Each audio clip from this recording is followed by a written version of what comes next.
रीवा के विकास की बात की जाए, समसामयिक, चाहे मूलभूत समस्याएं हो, चाहे मूलभूत आवश्यकताएं हो, चाहे बिजली हो, सड़क हो, शिक्षा हो, स्वास्थ्य हो, लेकिन इन दिनों शिक्षा के क्षेत्र में यहाँ के जो जनसंपर्क मंत्री हैं, अभी अभी जो जनसंपर्क मंत्री का प्रभार संभाला है, और विंध्य रीजन के लिए उन्होंने एक बड़ी सौगात दी है। संस्कृत की विश्वविद्यालय की स्थापना रीवा के लिए एक बड़ी बात है। तो आइए आज सीधे राजेंद्र शुक्ला जी से ही जानते हैं, रीवा का विकास कहाँ है, क्या कहेंगे शुक्ला जी इस विकास को लेके? मेरा तो यही प्रयास है कि हर क्षेत्र में रीवा आगे बढ़े, ऊंचाई पर जाए। इसीलिए यहाँ पर शानदार सड़कें बनाई गई हैं, सिंचाई की नहरों का जाल बिछाया गया है, रेलवे लाइन का काम कलकत्ता से रीवा जुड़ जाए, इसके लिए काम हो रहे हैं, हवाई अड्डा बन रहा है। उसके कारण हमारे यहाँ अस्पताल खुल रहे हैं, होटल खुल रहे हैं, व्यापारिक संस्थान, नए नए ब्रांडेड शोरूम्स आ रहे हैं और रोज़गार के अवसर लोगों को प्राप्त हो रहे हैं। तो जनता ने जिस विकास के लिए अपना आशीर्वाद दिया था भारतीय जनता पार्टी को, उसी के अनुरूप इस यहाँ की तस्वीर और तकदीर को बदलने का काम विंध्य क्षेत्र का हम सारे लोग मिलकर कर रहे हैं। किसी को पता नहीं था, किसी को यकीन नहीं था कि रीवा में भी प्लेन दिखाई देगा, वो कैसे संभव हो पाया? इसके लिए भागीरथी प्रयास हुआ है और जब प्रयास सही मन से किया जाता है तो फिर परिणाम को निकलना पड़ता है। क्या माने, कब तक ये आप सार्थक ला देंगे? मार्च में 72 सीटर का विमान ATR 72 जिसको कहा जाता है, वो रीवा से उड़ान भरना शुरू कर देगा। ये कहाँ, रीवा से भोपाल? पहले रीवा से भोपाल, उसके बाद रीवा से दिल्ली, फिर रीवा से बम्बई, और फिर आवश्यकता अनुसार देश के कोने कोने से लोग रीवा आसानी से जा सकेंगे और कोने कोने से लोग आसानी से रीवा आ सकेंगे। वो तो फिर डिमांड के अनुसार, आवश्यकता के अनुसार, चूँकि रीवा में डिमांड बहुत है, पोटेंशियल बहुत है, धार्मिक पर्यटन का भी है,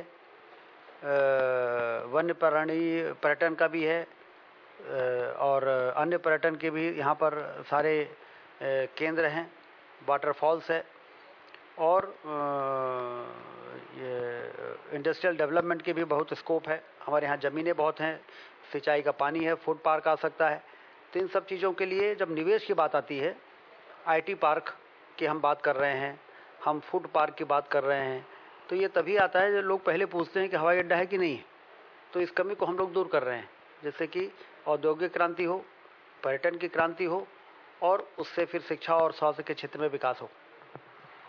इन दिनों एक बड़ी समस्या है, जब पिछले कार्यकालों में आप मंत्री रहे हैं तो सीधी और सिंगरौली सड़क मार्ग एक बड़ी समस्या पहले भी थी, जो कुछ हद तक आज बन पाई है। पहले का भी अनुभव आपके पास इसका है, और आज लगभग ये समस्या सबके सामने है। इसके लिए कोई नवाचार, कब तक इससे निजात पालेंगे? इसकी हमने प्रगति की समीक्षा उसी दिन की थी जिस दिन मंत्री पद की शपथ ली थी हमने।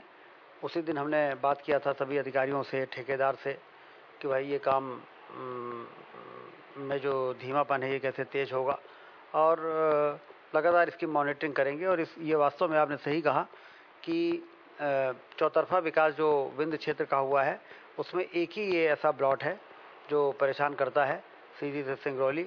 जबकि काम रीवा से सीधी का और सीधी से सिंगरौली का, रीवा से हनुमना, मनगवा से चाकघाट, रीवा से जबलपुर, ये लगभग एक साथ शुरू हुए थे काम, लेकिन सारे काम पूरे हो गए, वहीं पर रह गया। तो कुछ ऐसा वहाँ का दुर्भाग्य रहा है कि वो सड़क समय से बन नहीं पाई और लोगों को तकलीफ़ हो रही है। लेकिन जितनी लोगों को तकलीफ़ है, उतना ही ज़्यादा हमारे केंद्रीय मंत्री नितिन गडकरी जी इस रोड को लेकर चिंतित भी हैं। कोई न कोई समाधान जल्दी निकलेगा और ये रोड जल्दी बनेगी। ललितपुर सिंगरौली रेल लाइन कब तक पूरी हो जाएगी? मुझे लगता है कि रीवा ज़िले का काम तो पूरा हो गया है, उधर बघवार से लेके चोरहट, और चोरहट से सीधी, और सीधी से फिर सिंगरौली, इन कामों में, इस क्षेत्र में भी काम चल रहा है। कब पूरा होगा अभी मुझे संबंधित अधिकारियों से बात करने के बाद ही मैं बता पाऊँगा। जवा में SDM कोर्ट की स्थापना ये लंबे अरसे से लंबित रही है, नेतागण अपने अपने स्तर से प्रयासरत रहे हैं। अगर यूं कहूं कि राजेंद्र शुक्ला जैसे कैबिनेट मिनिस्टर, कैबिनेट की पहली बैठक, पहली धमक में एसडीएम कोर्ट की स्थापना हो गई, क्या कहेंगे? नहीं, ये तो संयोग की बात थी कि प्रस्ताव पहले से ही चल रहा था और उस कैबिनेट में पास हुआ जिस कैबिनेट में मैं पहली बार जाके बैठा नए मंत्री बनने के बाद। तो ये संयोग है इसको, और इससे पहले से होना था, हम यदि नहीं होते तो भी हो जाता। आगामी आपकी भविष्य की जो योजनाएं हैं, चूंकि आपके कंधे में सरकार और सत्ता और संगठन दोनों को बड़ा विश्वास है आपके ऊपर, और खास तौर से विंध्य रीजन के लिए आप एक ऐसे इकलौते नेता हैं जिनकी एक अलग पहचान है पूरे विंध्य रीजन के लिए। कोई खास रीवा ही नहीं, रीवा का जो विंध्य का इलाका है, लगभग अगर यूं कहें तो 8 जिले भी लगभग हैं, उसमें से आपकी एक अलग पहचान है। इस क्षेत्र के विकास के लिए आगामी भविष्य की आपकी क्या योजनाएं हैं? हमने बताया कि सिंचाई, आवागमन का विस्तार करके, और वैसे हमारे क्षेत्र में पोटेंशियल तो पहले से है, खनिज संपदा है भरपूर, कोयला है, लाइमस्टोन है, बिजली बनती है, सीमेंट बनती है। हमारे यहाँ 3 नेशनल पार्क्स हैं, संजय टाइगर रिजर्व है, बांधवगढ़ नेशनल पार्क है और मुकुंदपुर वाइल्ड टाइगर सफारी है। तो विकास के तमाम संभावनाएं और पोटेंशियल होने के बावजूद भी राजनीतिक इच्छा शक्ति की कमी के कारण हमारे पास अधोसंरचना बहुत कमज़ोर थी। उसके कारण हम वो उड़ान नहीं भर पा रहे थे जिस उड़ान के हम अधिकारी थे। तो इसलिए मजबूत इंफ्रास्ट्रक्चर बनाकर और जो पोटेंशियल है उसका पूरा का पूरा हम उपयोग करेंगे और इस क्षेत्र को विकास की ऊंचाई पर ले जाने के लिए कोई कसर हम लोग नहीं छोड़ेंगे। मैं यही आपको आश्वस्त कर सकता हूँ। तो आप थे मध्य शासन के जनसंपर्क मंत्री राजेंद्र शुक्ल जी, जिनकी आपने अभी सुना। बिल्कुल इसमें दो टूक पूरी सच्चाइयां सामने उन्होंने प्रदर्शित की है।